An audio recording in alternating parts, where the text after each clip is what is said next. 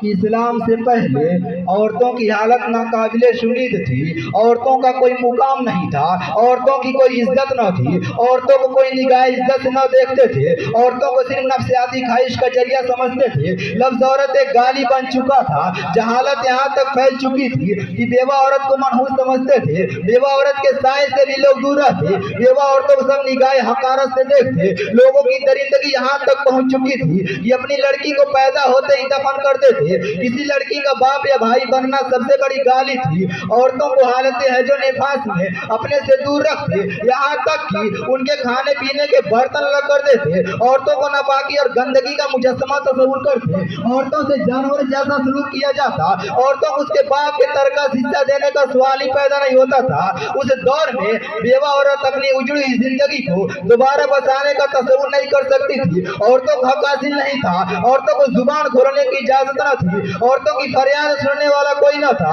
عورت ایک حقیر مخلوق سمجھی جاتی تھی، یہاں تک کہ عورت ظلم و ستم کا مجسمہ بن چکی تھی۔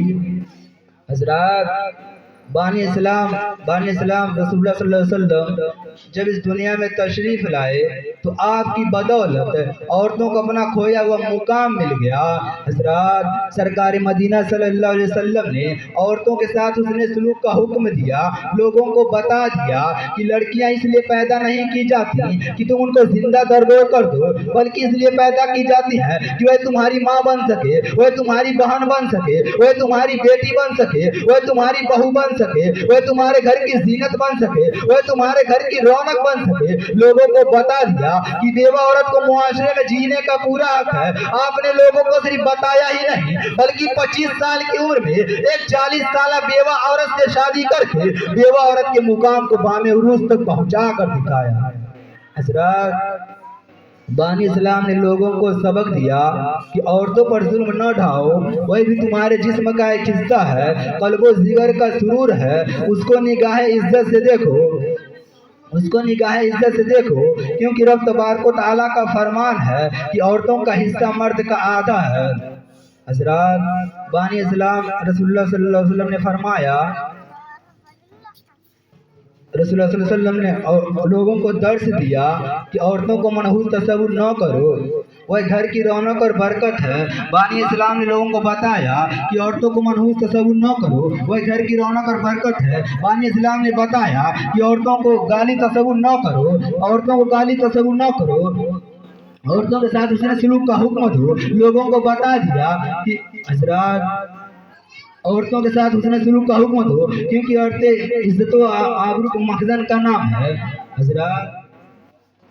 تاریخ گواہ ہے، اسلام دنیا میں پھیلنے کے بعد عورتوں کا مقام بام عروج میں پہنچ گیا، عورتوں کو لوگ عزت کی نگاہ سے دیکھنے لگے، وہ انسان جو عورتوں کو جانور سمجھتے تھے اب گھر کی ملکہ سمجھنے لگے۔ حضرات، تاریخ گواہ ہے کہ اسلام نے جو مقام عورت کو دیا ہے، جو بلندی عورت کو دیا ہے، جو عزت عورت کو دیا ہے، جو رفعت عورت کو دیا ہے، جو حقوق عورت کو دیا ہے، نہ آج تک کوئی مذہب دے سکا ہے، نہ قیامت تک دے سکتا ہے۔ حضرات، آج کچھ لوگ